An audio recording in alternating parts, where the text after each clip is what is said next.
द्विवेदी का जन्म 22 अक्टूबर 1971 को उत्तर प्रदेश के बस्ती जिले के तेलियाजोड़ गांव में उनके पिता साधु शरण दुबे और मां यशोदा देवी के घर हुआ था।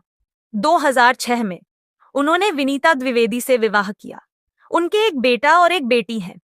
वे ब्राह्मण परिवार से हैं। 1998 उन्होंने दीनदयाल उपाध्याय गोरखपुर विश्वविद्यालय में MAA राजनीति विज्ञान में पढ़ाई की। द्विवेदी ने 2 सत्र में संसद के सदस्य के रूप में कार्य किया। उन्होंने अपना राजनीतिक करियर 16वीं उत्तर प्रदेश विधानसभा 2012 के चुनाव से शुरू किया, जहां से उन्होंने बस्ती सदर विधानसभा निर्वाचन क्षेत्र से उम्मीदवारी की थी, लेकिन वह बहुजन समाज पार्टी के उम्मीदवार जितेंद्र कुमार को हराकर तीसरे स्थान पर रहे, जिन्हें 32,121 वोट मिले। 2014 के भारतीय सामान्य चुनाव में 16वें लोकसभा 2014 उन्हें भारतीय जनता पार्टी से बस्ती लोकसभा निर्वाचन क्षेत्र से लोकसभा टिकट मिला और वह पहली बार संसद के सदस्य के रूप में चुने गए। उन्होंने समाजवादी पार्टी के उम्मीदवार बृजकिशोर सिंह डिंपल को 33,562 3.20% वोटों के अंतर से हराया।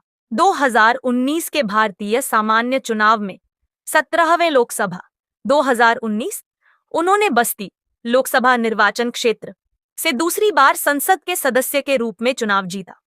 उन्होंने बहुजन समाज पार्टी के उम्मीदवार राम प्रसाद चौधरी को 30,354 2.88% वोटों के अंतर से हराया। उत्तर प्रदेश स्थित बस्ती से भारतीय जनता पार्टी के सांसद हरीश द्विवेदी, बीजेपी MP हरीश द्विवेदी ने 6 साल का कार्यकाल पूरा होने पर मीडिया से संवाद स्थापित किया। इस दौरान सांसद ने कहा कि केंद्र की मोदी सरकार ने पिछले 6 साल में न्यूरे इंडिया की मजबूत नींव रख दी है। आज हिंदुस्तान एक मजबूत, सशक्त राष्ट्र है, जिसकी आवाज को दुनिया के शक्तिशाली राष्ट्र भी महत्व देते हैं। अब प्रधानमंत्री मोदी के नेतृत्व में भारत दुनिया की महाशक्ति बनने की ओर बढ़ चला है। आज अंतर्राष्ट्रीय स्तर पर भारत व भारतीयों का कद ऊंचा हुआ है। सांसद हरीश द्विवेदी ने कहा कि 6 साल पहले सबने मिलकर भारत के विकास का सपना देखा था। जो चीजें कल तक नामुमकिन लगती थी, उनको केंद्र की मोदी सरकार ने मुमकिन किया है। आज एक बार फिर सब मिलकर विकसित भारत का एवं एक उन्नत भारत का सपना देख रहे हैं। उन्होंने कहा कि केंद्र सरकार ने 2014 में पहली बार सुनियोजित विकास की रूपरेखा खींचने के साथ ही विकास व जनसरोकार के कार्यों को आगे बढ़ाना आरंभ किया। उन्होंने कहा कि देश के बैंकिंग सेक्टर को जन जन तक पहुंचाने के लिए जन धन योजना के जरिए खाते खोलने की शुरुआत की गई, जिसका परिणाम है कि आज 80% बालिग भारतीयों के पास बैंक खाते हैं। यह योजना लॉकडाउन के दौरान सरकारी योजनाओं का लाभ बिना किसी भ्रष्टाचार के जनता तक पहुंचाने में मील का पत्थर साबित हुई है। कहा कि आज 50 करोड़ भारतीय आयुष्मान भारत और जन औषधि केंद्रों के कारण बीमारी से लड़ने में सक्षम है। इस योजना ने गरीब व सामान्य जन को अस्पताल के खर्च की चिंताओं से मुक्त किया है।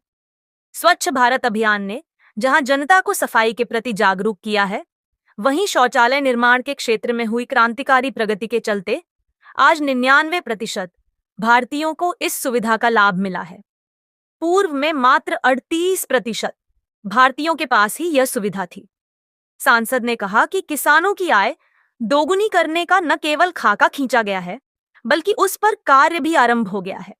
भारतीय सेना की सुविधाओं में वृद्धि की गई है। बस्ती जिले के विकास परियोजनाओं की चर्चा करते हुए सांसद हरीश द्विवेदी ने कहा कि केंद्र और प्रदेश सरकार की विभिन्न जन लाभकारी योजनाओं को धरातल पर 100% पहुंचाने के लिए सतत प्रयास किए गए हैं। उन्होंने कहा कि जनपद में डीडीडग, बिजली, पानी, स्वास्थ्य, शिक्षा और पर्यटन के क्षेत्र में अनेक विकास कार्य हुए हैं, जिससे आज बस्ती की तस्वीर और तकदीर बदल रही है। कोरोना संक्रमण से बचाव के संबंध में चर्चा करते हुए कहा कि बस्ती अन्य जिलों की अपेक्षा तेजी से संक्रमितों की पहचान की जा रही है। मरीजों को स्वस्थ करने का आंकड़ा भी बस्ती बहुत अच्छा है। लॉकडाउन में बस्ती की आम जनता के सहयोग की सराहना करते हुए आगे भी इसी प्रकार धैर्य और संयम से सहयोग करने का आग्रह किया। मनोनयन के पश्चात सांसद हरीश द्विवेदी के मीडिया प्रभारी नितेश शर्मा ने प्रेस को जारी बयान में कहा कि बस्ती की सम्मानित जनता के आशीर्वाद से यह अवसर प्राप्त हुआ है। उन्होंने प्रधानमंत्री नरेंद्र मोदी, लोकसभा अध्यक्ष ओम बिरला, गृह व सहकारिता मंत्री अमित शाह, राष्ट्रीय अध्यक्ष जेपी नड्डा और संसदीय कार्य मंत्री प्रहलाद जोशी के प्रति आभार प्रकट किया। सांसद को याचिका समिति का अध्यक्ष बनाए जाने पर भारतीय जनता पार्टी के कार्यकर्ताओं व पदाधिकारियों के साथ ही आम जनमानस में हर्ष का माहौल है। पार्टी कार्यकर्ताओं तथा आम जनमानस ने सांसद के तेलियाजोत आवास पहुंचकर उन्हें बधाई दी। सभा को प्रस्तुत की गई याचिकाओं पर विचार करना और प्रतिवेदन प्रस्तुत करना, विभिन्न व्यक्तियों, संस्थाओं आदि के उन अभ्यावेदनों जो याचिका संबंधी नियमों के अंतर्गत नहीं आते हैं, उन पर भी विचार करना और उन्हें निपटाने के लिए निर्देश देना है। राज्य विद्युत परिषद प्राविधिक कर्मचारी संघ उप्र के केंद्रीय अध्यक्ष ब्रिजेश कुमार त्रिपाठी एवं पूर्वांचल उपाध्यक्ष सुनील प्रजापति के नेतृत्व में संघ के पदाधिकारियों ने प्रस्तावित आंदोलन को सफल बनाने के लिए बस्ती के अलावा संतकबीर नगर जिले में भ्रमण कर जन जागरण अभियान चलाया। केंद्रीय अध्यक्ष ने दोनों जिलों में कर्मचारियों के साथ हुई बैठक में स्थानीय स्तर पर लंबित कर्मियों की समस्याएं सुनी। बैठक में आंदोलन की रूपरेखा बताई गई। पूर्वांचल संरक्षक अखिलेश यादव ने आंदोलन में संघ के सदस्यों की 100% भागीदारी की अपील की। पूर्वांचल प्रचार सचिव भास्कर पांडेय ने कहा, दिल्ली से आए एक संदेश ने बिहार भाजपा के सह प्रभारी हरीश द्विवेदी की खुशियों पर पानी फेर दिया है। जो खुशियां 2 दिन पहले चिट्ठी ने दी थी वह झूठी निकली। वजह यह है कि पार्टी की तरफ से बिहार भाजपा को संदेशा आया है कि सह प्रभारी हरीश द्विवेदी को फिलहाल प्रभारी बनाए जाने पर कोई औपचारिक फैसला नहीं लिया है। हरीश द्विवेदी उत्तर प्रदेश के बस्ती से सांसद हैं। फोन से आए संदेश के बाद सह प्रभारी हरीश द्विवेदी ने सोशल मीडिया पर साझा की अपने उस संदेश को वापस ले लिया है, जिसमें उन्होंने आलाकमान को अपने प्रभारी बनाए जाने के लिए धन्यवाद दिया था। बिहार भाजपा के कई बड़े नेताओं ने भी हरीश द्विवेदी को जो शुभकामनाएं दी थीं, वह भी वापस ले ली गई हैं। चिट्ठी बन गई फजीहत की वजह असल में 2 दिन पहले भाजपा के राष्ट्रीय कार्यकारिणी की कमेटी की घोषणा की गई थी। इस कमेटी में बिहार से कई चेहरों को जगह मिली है। करीब 20 नाम बिहार से हैं। इसमें कुछ नए नाम हैं तो कुछ पुराने नाम। इसमें सबसे अहम कार्यकारिणी की एक चिट्ठी थी, जिसमें सभी प्रदेशों के प्रभारी और सह प्रभारियों का नाम भी आ गया था। इस चिट्ठी में बिहार से सिर्फ 2 ही नाम दिखाई दे रहे थे। पहला हरीश द्विवेदी का था और दूसरा अनुपम हजारा का। बिहार भाजपा के प्रभारी भूपेंद्र यादव का नाम इस पत्र में नाम नहीं था।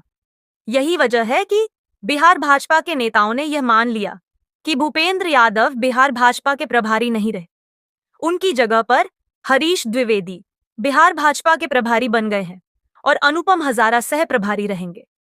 माना जा रहा था कि सामूहिक चिट्ठी के बाद हरीश द्विवेदी को प्रभारी बनाए जाने की अलग चिट्ठी भी भाजपा के केंद्रीय कार्यालय से जारी की जाएगी।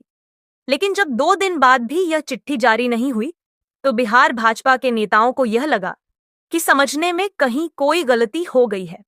भारतीय जनता पार्टी ने लोकसभा चुनाव के लिए उत्तर प्रदेश की बस्ती लोकसभा निर्वाचन क्षेत्र से हरीश द्विवेदी को तीसरी बार प्रत्याशी बनाया है। हरीश द्विवेदी साल 2014 से लोकसभा चुनाव लड़ रहे हैं। वह साल 2019 में भी चुनाव लड़े थे और जीत दर्ज की थी। हरीश द्विवेदी ने सबसे पहला चुनाव साल 2012 में लड़ा था। 2012 के विधानसभा चुनाव में हरीश द्विवेदी को हार का सामना करना पड़ा था। हालांकि साल 2014 के बाद से अभी तक हरीश द्विवेदी ने पीछे मुड़कर नहीं देखा। आइए हम आपको सांसद हरीश द्विवेदी द्वारा साल 2019 में भारत निर्वाचन आयोग के पास जमा कराए गए अपने हलफनामे में जो बताया था, उसके मुताबिक उनकी संपत्ति के बारे में जानकारी देते हैं। 1,90,000 रुपये नकदी साल 2019 के लोकसभा चुनाव के वक्त हरीश द्विवेदी के पास 1,90,000 रुपये नकदी थी। वहीं उनकी पत्नी के पास 75,000 रुपये कैश था। इसके अलावा हरीश के बैंक खाते में 7,74,000 ₹765 जमा थे। इसके अलावा उनकी पत्नी के खाते में ₹92,413 जमा कराए गए थे। ₹66,000 की सोने की अंगूठी 2019 के हलफनामे के अनुसार हरीश के पास ₹66,000 की सोने की अंगूठी थी। वहीं उनकी पत्नी के पास 8 लाख रुपए के स्वर्ण आभूषण और 70,000 रुपए के चांदी के जेवरात थे। इसके साथ ही हरीश के पास DBBL गन है जिसकी कीमत 35,000 रुपए है। उनके हल्फनामे के अनुसार हरीश के पास कुल 26,24,931 रुपए और उनकी पत्नी 10,37,413 रुपए के निवेश, बैंक डिपॉजिट, स्वर्ण आभूषण और अन्य संपत्तियां थीं। बस्ती में हर साल की तरह इस साल भी होने जा रहे हैं सांसद खेल महाकुंभ को लेकर बस्ती से बीजेपी के सांसद हरीश द्विवेदी ने आज सर्किट हाउस में प्रेस कॉन्फ्रेंस की, जहां पर उन्होंने सांसद खेल महाकुंभ की रूपरेखा के बारे में बताया। इसके बाद उन्होंने पत्रकारों से बातचीत की, जिसमें उन्होंने इंडिया INDIA गठबंधन में MP में सीटों के बंटवारे को लेकर अखिलेश यादव का कांग्रेस पर हमलावर होने को सही बताया। सांसद हरीश द्विवेदी ने कहा कि सभी दल PM मोदी से डर गए हैं। असल में यह गठबंधन देश की जनता को मूर्ख बनाने के लिए बनाया गया है, तो इस गठबंधन को हम गठबंधन नहीं बल्कि ठग बंधन कहेंगे। देश की जनता सब जानती है। बीजेपी सांसद ने आगे कहा कि इंडिया गठबंधन में यह कोई पहला दरार नहीं बल्कि ऐसे कई दरार आ चुके हैं, क्योंकि ऐसे कई उदाहरण देखने को मिले हैं जहां बेंगलुरु और दिल्ली की बैठक में नीतीश कुमार पहुंचे ही नहीं। असल में इस महागठबंधन में प्रधानमंत्री के 10 दावेदार हैं, जिसमें नीतीश कुमार, शरद कुमार, अखिलेश यादव और ममता बनर्जी प्रधानमंत्री के रूप में प्रमुख दावेदार हैं। तो उनके यहां देश हित को लेकर गठबंधन नहीं हुआ है, बल्कि स्वयं के हित को लेकर गठबंधन हुआ है। ब्रजभूषण सिंह के योगी सरकार के बुलडोजर नीति की खिलाफत को लेकर बीजेपी सांसद अपने ही साथी सांसद के खिलाफ और योगी सरकार के साथ खड़े नजर आए। उन्होंने साफ कहा कि योगी सरकार की नीति स्पष्ट है, जिसमें प्रदेश में कोई भी अपराधी यदि गरीबों को सताएगा तो उसके खिलाफ सरकार जो भी कानूनी कार्रवाई करनी है वह करेगी। मध्य प्रदेश में कांग्रेस के द्वारा जारी किए गए मैनिफेस्टो को सांसद हरीश द्विवेदी ने झूठा करार दिया। उन्होंने कहा कि पिछली बार कांग्रेस की कमलनाथ सरकार ने जनता से 900 वादा किया था, जिसमें वह 9 वादा भी पूरा नहीं कर सकी। इतना ही नहीं, इस चुनाव में कमालनाथ और दिग्विजय सिंह में आपस में ही रार छिड़ गई है। सांसद ने एक वीडियो का जिक्र करते हुए कहा कि MP में जब कांग्रेस के सीट बंटवारे को लेकर कुछ कार्यकर्ता कमलनाथ के पास गए तो उन्होंने कहा कि मुझे क्या मिल रहे हैं, जाकर दिग्विजय सिंह का कुर्ता फाड़ दिए। तो मध्य प्रदेश की जनता सब जान रही है। वहीं सांसद हरीश द्विवेदी ने MP सहित 5 राज्यों में बीजेपी की पूर्ण बहुमत से सरकार बनने का दावा भी किया। बस्ती से बीजेपी सांसद हरीश द्विवेदी।